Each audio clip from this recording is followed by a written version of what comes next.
this is how we intend to deal with it in the rules, and people can make their comments at that point. And I think, let me just one more, and then we'll go back.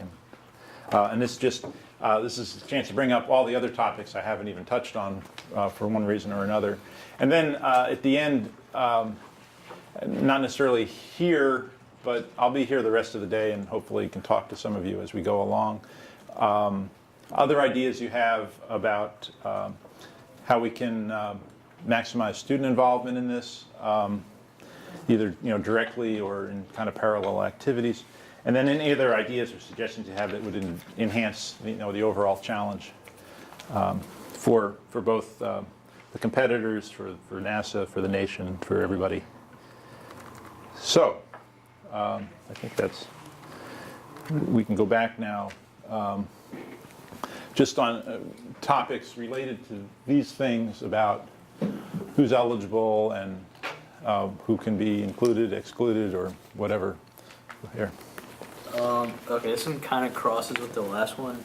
I am a student, but okay, we're like getting ready to test some equipment, and they've basically told us that we want some professional from NASA to like oversee your calculations to make sure you don't blow yourselves up.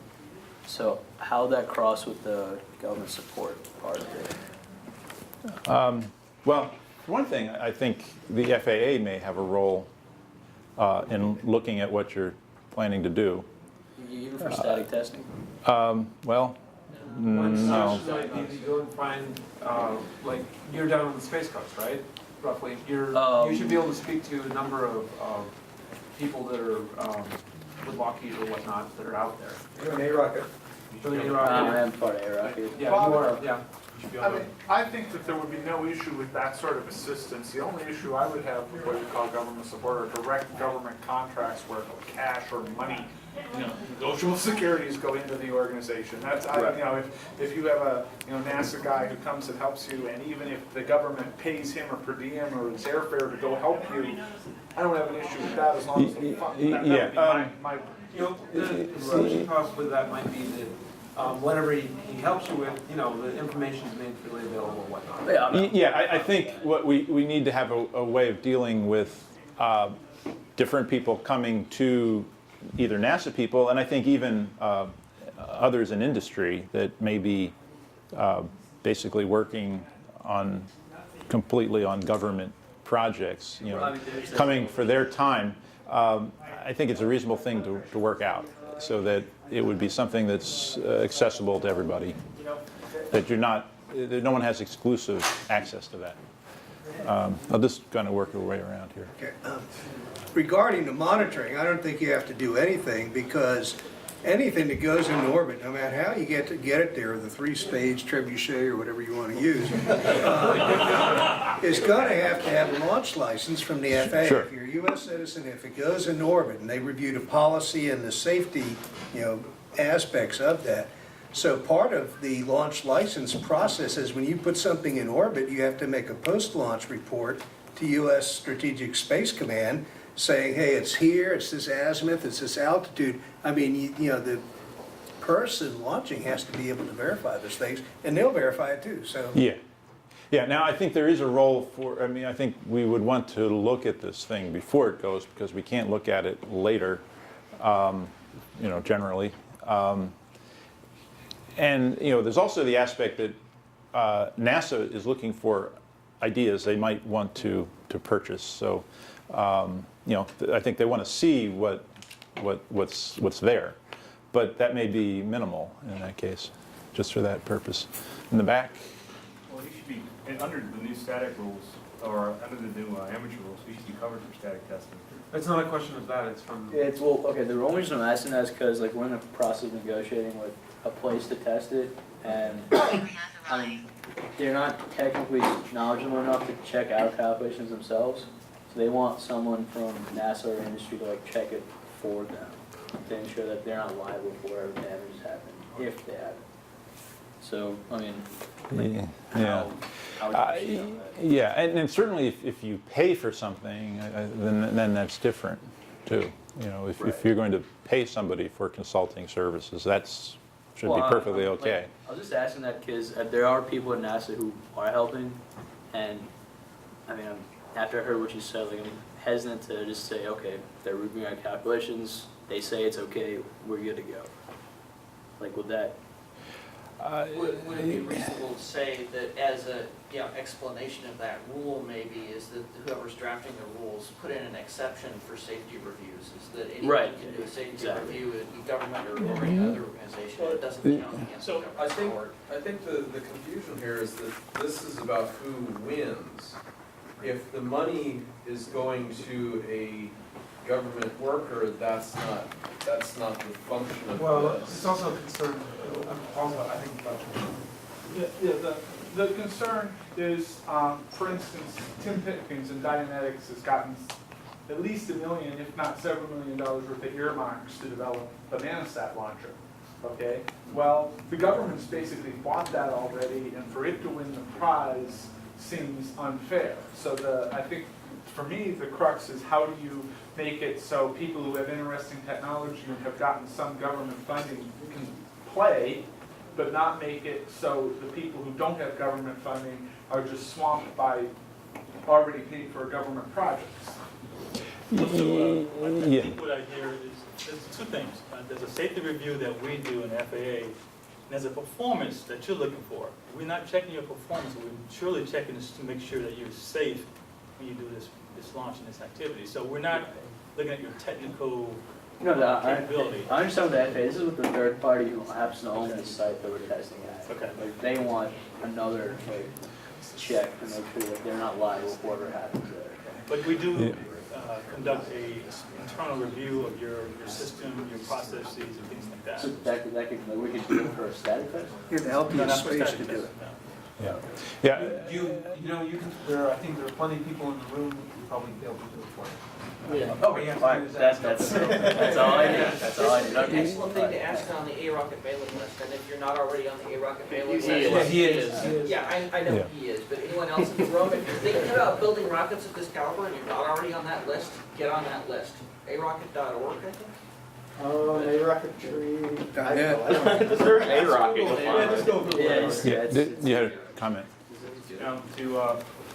Obviously, everyone knows that the capability for launching nanosats quickly already exists in sounding rockets. It's, if a person really wanted to do it, they could do it relatively quickly by, within current technology standards. Sure. Shouldn't the purpose of this be to try to encourage new technology development, as well as, award those people who might, accomplish that given task, but do so either put more weight in orbit or do it quickly? Yeah, exactly. And that was kind of the point, that you don't win the prize by just doing it in a way that somebody else paid for it, and that made it, cost effective for you to go after this prize, because somebody else paid for the launch itself. So we are looking for something different from the, something that makes a $2 million prize attractive is part of this. See, and that's where it might become a problem, because you may have someone who proves capability with, current technology that's already being used, but there may be someone else who does the exact same thing with something that hasn't been used. Yeah. How, Yeah, and we thought a lot about that at the beginning of this, saying, can we make a rule that would dictate that?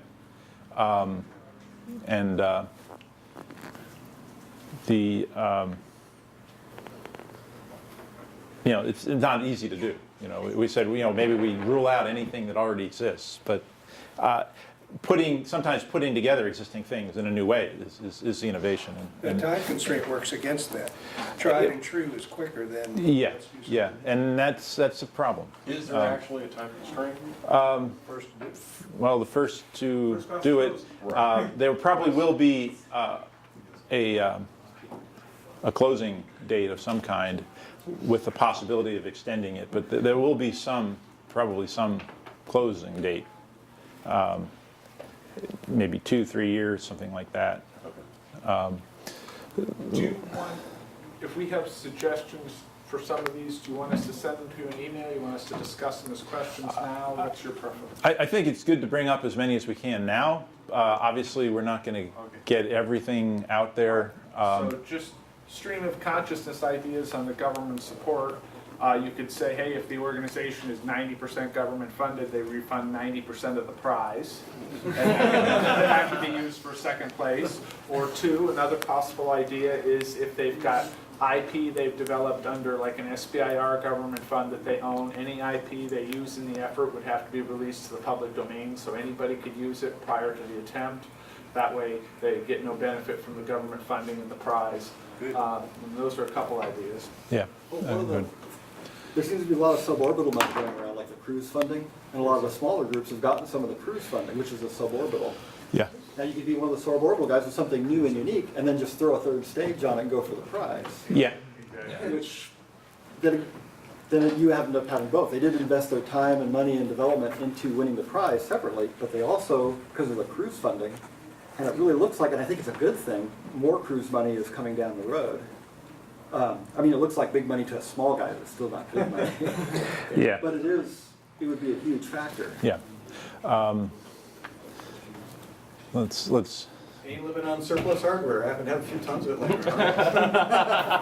Oh, boy. Yeah, and that's the problem is sort of the sustainability. You know, Oh, sure, obviously. we want to see something that can be repeated again and again. And you know, part of the thinking behind this is that it would be nice if we could have a follow-on They were available to everybody. delivery contract in which we'd be buying 10 or 20 or 50 launches, you know, and that of course makes the prize much more attractive. That's not part of this prize, but that's, I think, an obvious possibility that could follow up. And a system that you couldn't, you know, you eventually run out of your surplus stuff isn't going to do that. That was spelled out, says you need to be able to scale this to 50 launches if needed. So that prevents someone with a stockpile. Yeah, you can say that. It's difficult to it's difficult to write that into the rules, but you can try. I think the problem is you're writing rules without goals. All right, you're sitting here going, oh, we need this rule, we need this rule, right? If you can come up with a hopefully community input generated set of simply, you know, maybe 5 or 7 goals of this particular competition, and then all the rules can either be pinned back to a goal or say, well, you know, that's not helping us reach the goals, therefore it's not an interesting rule. Yeah. You know, we began really with those 2 objectives that I talked about before. Well, you expand them and then work backwards. Right.